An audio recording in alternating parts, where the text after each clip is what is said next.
नमस्कार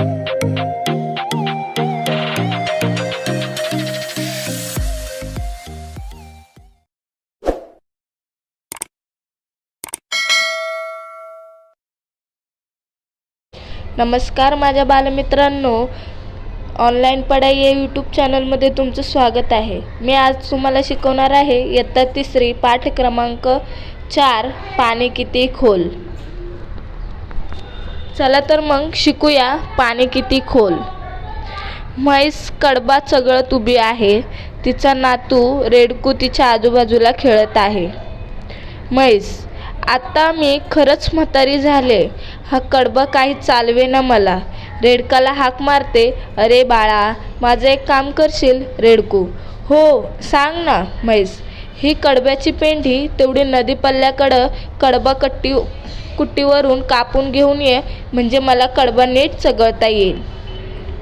रेडकू: दे मला पेंढी बांधून, एक रिकामं पोतं सुद्धा दे कुट्टीसाठी, आता कापून घेऊन येतो।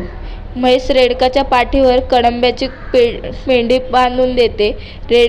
रेडू उड्या मारत नदी किनाऱ्याजवळ पोहोचतो। रेडकू: नदी तर आली, पाण्याचा किती मोठा आवाज येतोय, म्हणून पाणी भरपूर दिसतंय, मी जाऊ शकेल का नदी ओलांडून? कोणाला विचारावं बरं? ते इकडे तिकडे पाहते, बैलकाका नदीजवळ चरताना दिसतात, त्याच्याजवळ जाते। रेडकू: बैलकाका, मला नदी पल्ल्याकडं कडबा कुट्टीवर जायचंय, आजीसाठी कडबा कापून घ्यायला, पण मी नदीच्या पाण्यातून जाऊ शकेल का? नदीत पाणी जास्त दिसतंय, मला भीती वाटते। बैल: अरे काळजी करू नको, गुडघ्या इतकंच तर पाणी आहे, आरामात जाशील। रेडकू नदीजवळ परत येते, पाण्यात पाय टाकणार तेवढ्यात झाडावरची खारुताई त्याला हाक मारते। खारुताई: अरे वेड्या, कुठे चाललास? नदीला पाणी किती आलंय, वाहून जाशील, मागे फिर। रेडकू: खारुताई, पाणी जास्त नाहीये असे बैलकाकांनी सांगितलं, मला आरामात जाता येईल असे ते म्हणाले। खारुताई: मुळीच नाही, कालच आमची एक मैत्रीण पाण्यातून पलीकडे जाताना वाहून गेली, असा वेडेपणा करू नको, मागे फिर। रेडकू विचारात पडते, गोंधळून जाते आणि घरी परत यायला निघते। घरी लवकर आलेले पाहून म्हैसाजी विचारते, म्हैस, का रे लगेच परत आलास, कुट्टी बंद होती का?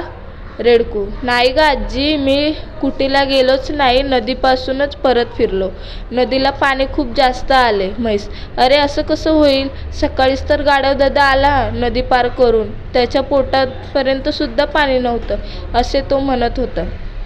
रेडकू: अगं, मला बैलकाका म्हणाले की पाणी कमी आहे, पण खारुताईने सांगितलं की तिची मैत्रीण पाण्यातून वाहून गेली, मग मी घाबरलो आणि परत आलो। म्हैस: अरे नीट विचार कर, बैलकाका किती उंच आहेत आणि खारुताई किती बुटकी आहे, आणि छोटी, मग तिला पाणी जास्त वाटणारच ना, पण खारुताईपेक्षा तू मोठा आणि उंच आहेस की नाही, मग तुला घाबरायचं काय कारण? रेडकू: खरंच की, आलंय माझ्या लक्षात, आता घेऊन येतो तुझ्यासाठी कडबा कापून। ते उड्या मारत नदीकडे जाते। नदीच्या पाण्यातून पाय टाकून, खरंच की, पाणी तर फार खोल नाही, माझ्या गुडघ्यांच्या थोडंसं वर आहे, मला सहज जाता येईल। रेडकू सावकाश नदी पार करते, पलीकडच्या काठावर पोचता आनंदाने गाणे म्हणत कडबा कुट्टीच्या दिशेने जाते। अशा प्रकारे हा पाठ संपलेला आहे। पाणी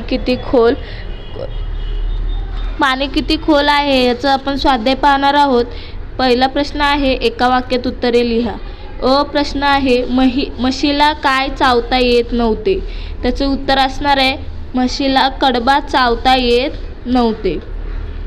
प्रश्न आहे, पाणी कमी आहे असे कोणाचे म्हणणे होते? पाणी कमी आहे असे बैलकाकाचे म्हणणे होते। झाडावरून कोण हाक मारते? झाडावरून खारुताई हाक मारते। प्रश्न आहे, खारुताईंची मैत्रीण पाण्यातून का वाहून गेली? त्याचं उत्तर असणार आहे, कारण नदीला पाणी खूप होते व ती खूप लहान असल्यामुळे लहान होती व पाणी जास्त, तिच्या प्रमाणाने पाणी जास्त होते, त्याच्यामुळं खारुताईची मैत्रीण पाण्यातून वाहून गेली.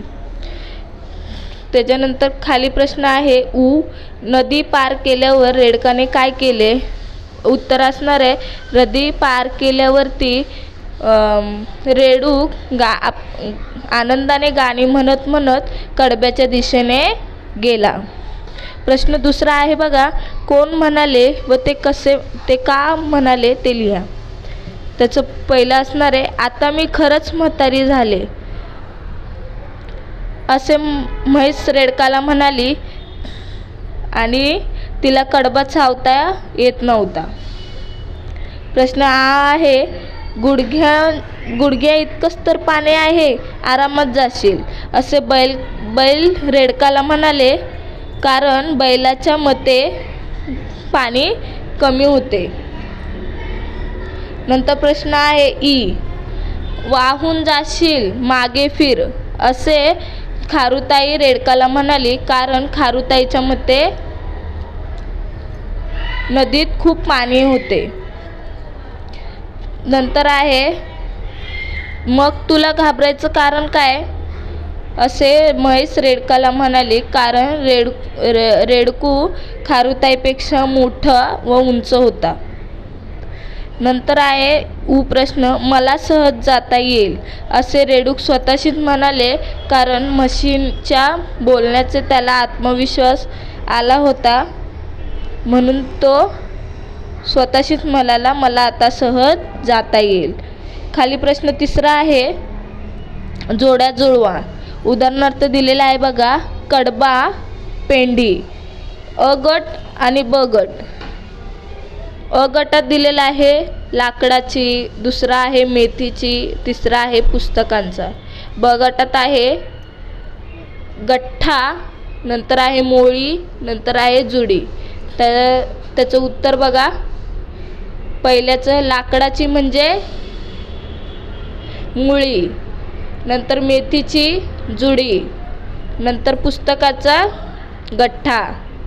प्रश्न चौथा आहे या पाठातील संवाद वर्गात सादर करा. हे करताना त्या प्राण्यांचा आवाज काढा. हा प्रश्न वर्गात करायचा आहे मुलांनो. खाली प्रश्न बघा, पाचवा रेडकाची गोष्ट तुमच्या शब्दात सांगा. रेडकाची गोष्ट मी थोडक्यात भाषेत लिहिलेली आहे माझ्यात, मी तुम्हाला या समजून सांगते.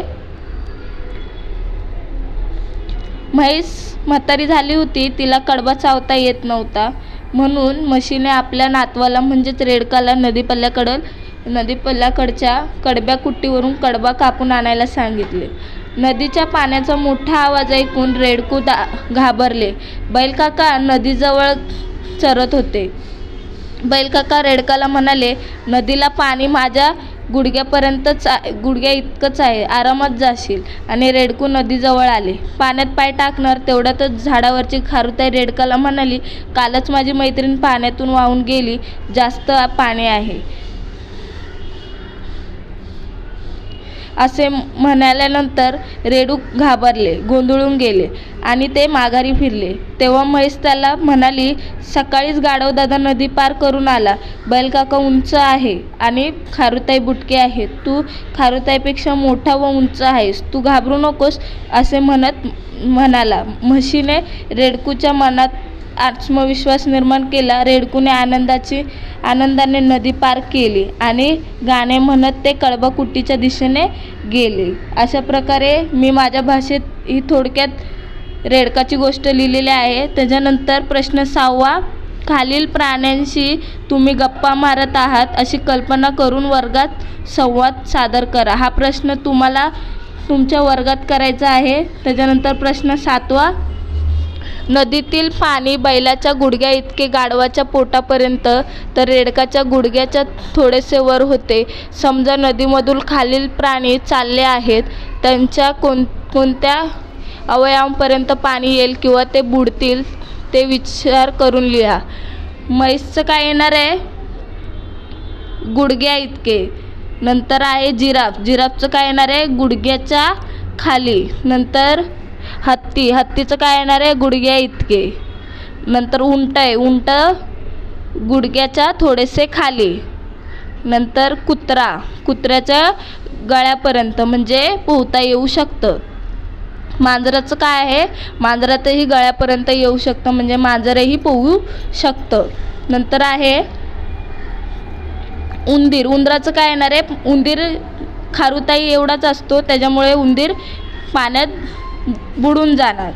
त्याच्यानंतर साप आहे, सापही पाण्यात बुडू शकतो. बेडूक पण लहान आहे, त्याच्यामुळे बेडूकही पाण्यात बुडून जाऊ शकतो. नंतर आहे मासा. मासा पाण्यात पोहू शकतो. अशा प्रकारे आपलं पाणी किती खोल आहे हा पाठ व याचा स्वाध्याय संपलेला आहे. तुम्हाला या पाठात काही शंका असतील व आमचा पाठ आवडला असेल तर आमच्या ऑनलाईन पढाई या यूट्यूब चॅनलला सबस्क्राईब करा आणि कमेंट बॉक्समध्ये नक्की पाठवा आणि रेड बेल आयकॉनवरती क्लिक करा. थँक्यू.